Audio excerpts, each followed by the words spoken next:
Просто микрофон.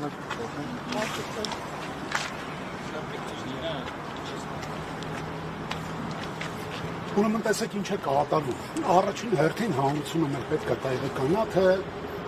ինչպես է այդ խնայողությունը տեղի ունեցել։ Տեսեք, ժամանակի ընթացքում նման մեծ ընկերությունները, որ աշխատում են, իրենք ներդնում են իրենց աշխատանքային ռեսուրսները, մենեջմենթի արդյունքում, լավ աշխատանքի արդյունքում, արդյունավետությունը բարձրացնում են այնքան, որ ընկերությունը սկսում է նվազեցնել իր կորուստները, ծախսերը։ Ընկերությունը լավ աշխատելու շնորհիվ, այս պահին ասենք հեծը, կարողացել է հասնել այն արդյունքի, որ սկսած նոյեմբեր ամսից 2024 թվականի մինչև մայիսի 1-ը 2025 թվականի խնայվել է 3.6 միլիարդ դրամ, որից հետո դիմվել է հանրային ծառայությունների կարգավորող հանձնաժողով, պահանջով, որ վերանայենք հոսանքի սակագինը եւ բնակչության համար սակագինը իջեցնեն տվյալ գումարի չափով, բայց այդ ժամանակ չգիտեմ ինչ պատճառաբանությամբ հանրային ծառայություն կարգավորող հանձնաժողովը ոչ թե չի իջեցրել սակագինը, նույնիսկ տվյալ հարցը չի հանրայնացրել։ Բերեք այստեղ հասկանանք մի այսպիսի բան, երբ որ մի ընկերություն անում է ինչ-որ մի սխալ բան, չգիտես ինչի,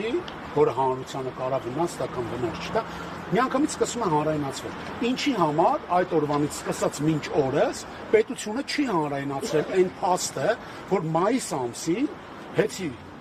կառավարիչները դիմել են հանրային ծառայություն կարգավորող հանձնաժողով խնդրանքով հանրության համար գինը նվազեցնել եւ իրենք չեն համաձայնվել։ Այստեղ հարց է առաջանում. ինչի համար։ Արդյոք նրանք աշխատում են ի բարօրություն Հայաստանի Հանրապետության ժողովրդի, թե ոչ կամ ի նպաստ հանրությանը, հա։ Ես ենթադրում եմ, որ ոչ։ Հետո գալիս ենք անցնում է ժամանակներ։ Մինչ օրս մայիսից մինչև վերջին ժամանակը 5 ամիս ժամանակ։ 5 ամսվա ընթացքում ոչինչ տեղի չի ունենում, հանրայնացումը նորից այդ հարցը, որ կա հնարավորություն իջեցնելու, որովհետև մենք արել ենք ամեն հնարավոր բան, որ սակագինը կարող է հանրության համար նվազել։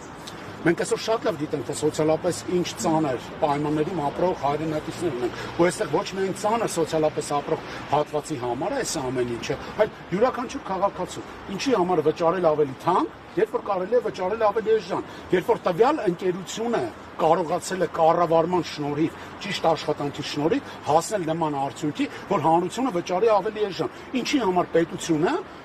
շնորհակալություն չի հայտնում այդ ընկերությանը ու հակառակ կալանավորում է ընկերության սեփականատիրոջը ու չի հանրայնացնում նրա բարի կամքի դրսևորումը, որ այդ մարդը արել է ամեն ինչ, որ հանրությունը ստանա ավելի մատչելի հոսանք։ Այստեղ ինձ թվում է հանրային ծառայությունները կարգավորող հանձնաժողովի նախագահը, ով մերժել է, ինքը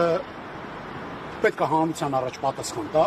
ու ես վստահ եմ հանրությունը պետք է իմանա դրա հիմնական պատճառները։ Պատճառներից մեկը նշվել էր, որ բալանսը հնարավոր է փոխվի, հիմնավոր հարց է առաջանում։ Արդյոք եղել են հաշվարկներ, որ բալանսը պետք է փոխվի, ինչ ռիսկեր են իրենք տվյալ պահին հաշվել, արդյոք տվյալ որոշումը եղել է միանձնյա, թե եղել է հանձնաժողովի կողմից, կա արձանագրություն, թե չկա արձանագրություն, հանրային ծառայությունների կարգավորող հանձնաժողովի նախագահ պետք է հանրությանը տա հստակ կոնկրետ հարցերի պատասխաններ։ Ու այսօր մենք այստեղ ենք այս դիմումները հանձնելու, որ կա իրական հնարավորություն, որ հանրությունը ստանա ավելի էժան հոսանք։ Իսկ ինչ որ դուք ձեր հարցին վերադառնամ, որ պատրաստվում են ընտրություններից առաջ իջեցնել, հետո նորից բարձրացնել, իհարկե ամեն ինչ հնարավոր է։ Ամեն ինչ հնարավոր է։ Դրա համար ենք մենք բարձրացնում այսօր այս հարցը, որ ոչ թե հնարավոր է այս ամեն ինչը այսօր իջացնել, այլ դա հնարավոր է 5 ամիս առաջ իջացնել։ Ինչի համար պետք է մենք բոլորս Հայաստանի Հանրապետության յուրաքանչյուր քաղաքացի ինչի համար 5 ամիս շարունակ վճարել ավելի թանկ հոսանքի համար։ Թող պատասխան տան։ Թող պատասխան տան հստակ, կոնկրետ թվերով, ֆինանսական վերլուծություններով եւ այլն։ Իսկ այն հնարավորությունը, որ կարող են անել, միանշանակ իրենք կարող են անել ու կարող են անել բացառապես մի պայմաններում։ Եթե իրենք կառավարման մեջ ամենակարևորը, որ դու հասնում ես ինչ-որ մի աստիճանի, կարողանաս պահել դա։ Երբ որ դու վստահ ես, որ կարաս այդ ամեն ինչը պահես, հա, բնականաբար կթանկանա։ Իսկ հեծը տարիների ընթացքում մինչև մայիս ամիս կարողացել էր այնպիսի աշխատանք ձևավորել, այնպես աշխատել, որ նվազեցնել կորուստները ու աստիճանաբար իջեցնել քաղաքացիների համար դրվող այդ հոսանքի սակագինը։ Ես վստահ եմ առավել քան եւս, որ այսօրվա հեծի կառավարիչները իրենք արդար են իրենց խոսքում կամ ով արտահայտել է այդ միտքը, որ հնարավոր է որ իջնի հետո բարձրանա, տեղա չեմ կոնկրետ տվյալ անձի ու իր մասնագիտական կարողությունների վերաբերյալ, այո նման բան հնարավոր է, եթե դու տվյալ ոլորտի կառավարումից շատ հեռու ես։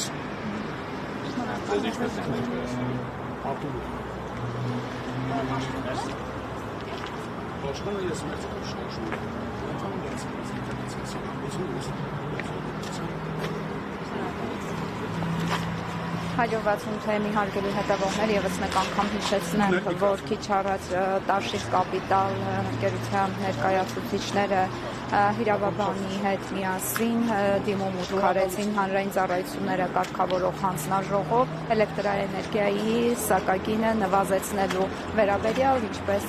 փաստաբանը նշեց լրագրողների հետ զրույցում, սահմանված ժամկետում կսպասեն արձագանքին։ Այս պահին այստեղից ավարտում ենք ուղիղ միացմամբ մեր աշխատանքները, շարունակեք մնալ մեզ հետ իրադարձությունների ընթացքին հետևելու համար։